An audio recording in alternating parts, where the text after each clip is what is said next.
안녕하세요, 여러분. Hallyu Reviews입니다. Hey y'all, I'm Shamron. I'm here with my girl Sabrina, and we are Hallyu Reviews. Two Americans are so what's up in their Korean wave as it reaches across the globe. We have a love of all Korean music. We're reacting to Super Junior's D&E's digital single. And this is featuring Siwon, Zhoumi, Ryeowook, and Kyuhyun. Oh, I was doing so good, I thought. I was actually thinking, that's really good. Kyuhyun. Okay. Okay, I'm sorry if I mispronounced those names. I tried really hard. We're still learning. So this, when we looked up the title in Chinese, it said agreement. So I'm not sure. It's really odd that there isn't any English whatsoever in here, or Korean or anything to figure it out. So I don't know, is that the actual title? Because it just says digital single.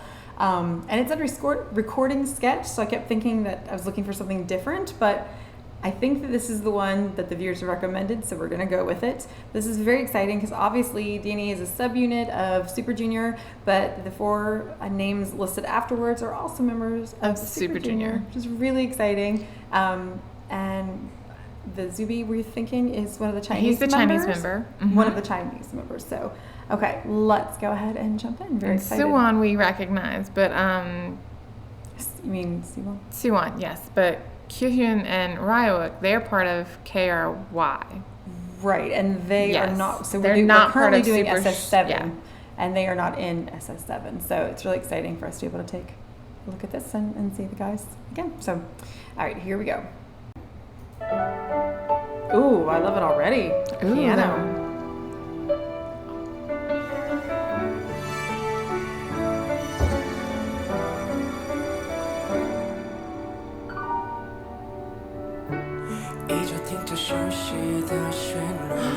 Look how handsome he is with his long hair. His voice really suits Chinese, I feel like.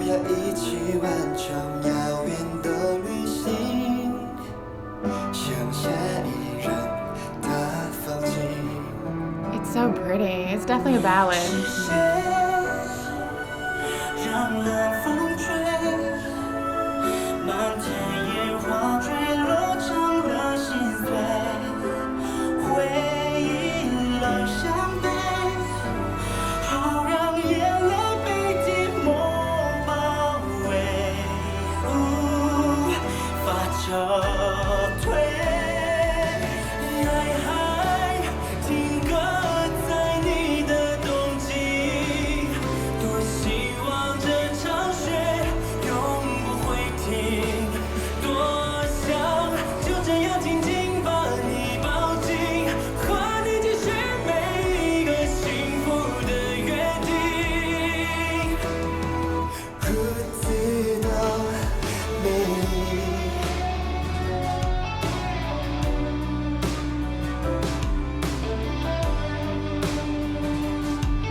I love where his voice is sitting in this song. Right?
cute. That was so sweet. That was so sweet. Okay, I love that in the end they had like the camaraderie and the friendship and. But we never saw all 5 of them together. Yeah, we did at the end. No. They were sitting on the couch together. There was 4 of them. There was 4 of them? Yeah, I thought it was 5 they had of them. 2 different images of 4 different well, not 4 different members. Like it wasn't all 5 of them. It wasn't 5 of them? I don't think so. Who was the one missing? So I think that there was one person missing one in each, like. Yeah, Okay. I think so. Or maybe it was because of recording issues. Probably. I don't know who. I didn't look to see if like Siwon was in both. Fault. Like he might have been recording movies and videos and. I don't know. That was really, really pretty though. It was so pretty. It reminds me a lot of. I don't even remember what the song sounds like melodically, but it just made me think about. Yeah, not melodic, melodic. But the 17 song that they did, and they only sang it when they were in Macau. Remember that song? Oh, and yes. they're seated, and it's in Chinese, and it's so beautiful. It's so and pretty.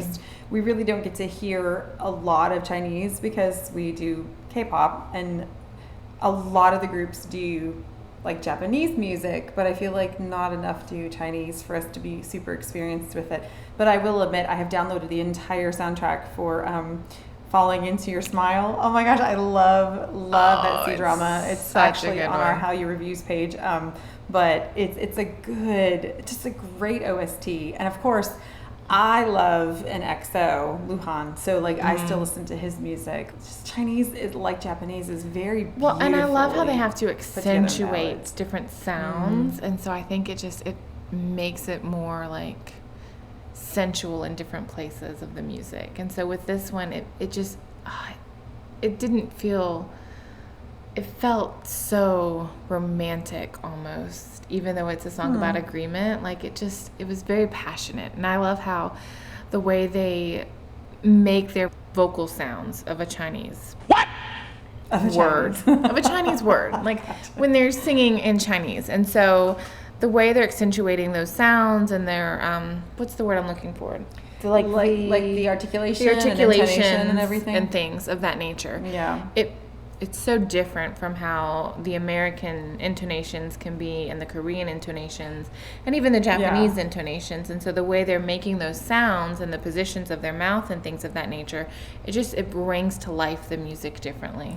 But I think even with like language, with English and with German and Spanish, like they all have different ways of articulating, but they're a lot more similar to each other than like say if you put like Korean in there. So Korean, I've always said it's a very like, I don't know how to describe it, I'm not a linguist, but it's a very open like oral sound versus when you have lots of consonants like in English and in German, like it's very much more closed. And so when you're making a lot of vowel sounds and which the Asian languages I think are more vowely. I don't know where right? Like these are it's just hard words to that I'm articulate. like making up. Yeah. Like but it's just very different. And so like I literally have to think about it when I'm speaking in Korean to like open my mouth more and to figure out like where to put my tongue because it's very different than in English. And so I think I understand where you're going with this with like the Chinese, that like it is just because there's a lot of like sh and that kind of sound in Chinese, and it's just really like pretty, and I think it just like flows really easily into the different like words, and also they're like 6 characters. They just sang a paragraph, and so it's always amazing to me, like, whoa, like how did they get all of that like out of like 6 characters or something? So I mean, it's the same thing for C-drums as well. So pretty. And just watching like their vocal structures as they're singing, like you got to see their mouths and like watch them, and it's so cool, like watching their mouths move as they're singing their parts, and it's so spoken fascinating. like a true vocalist, like you're like, oh, look at that. It's so fascinating. Really cool. We're just geeking out for a moment. Don't mind us, I'm sorry. Yeah. No, I mean, this is what we may not be like professional dancers and singers, but these are things that we bring to it, and it's just that fascination with language and cool. How beautiful. I mean, if you've watched our channel before, particularly any of our Big Bang content, you know that we love Japanese ballads. Like there's something about the Japanese language that especially when Daesung sings them, like they're so powerful and they're just so lovely and beautiful. So it's nice to see this Chinese ballad as well. I didn't know it was Chinese. I'm sure a viewer told me, but I had forgotten. And so to see it was a nice surprise. And to actually see the vocals, like you said, not just hear them, to put it with faces and to see what they're doing in the structure is really, really pretty. Beautiful song. It's gorgeous. Absolutely loved it. I didn't get romantic at all. I just was tied into like the members and being like, oh, they're together and this is so sweet. So I got more of a bromance than like a romance out of it. But I mean, it was still really sweet.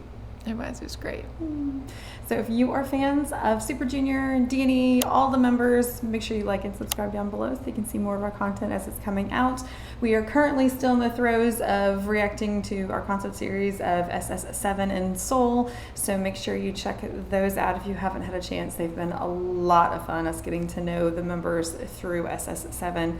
And we will, we've linked all of the parts in the various sections as we go along. So you gotta check those out. We have a playlist for that as well. And if you like drama, make sure you check out Hallyu Reviews, where we tell you which dramas to watch, must watch, or completely skip. Save the trauma of a bad drama, y'all. Until next time, annyeong.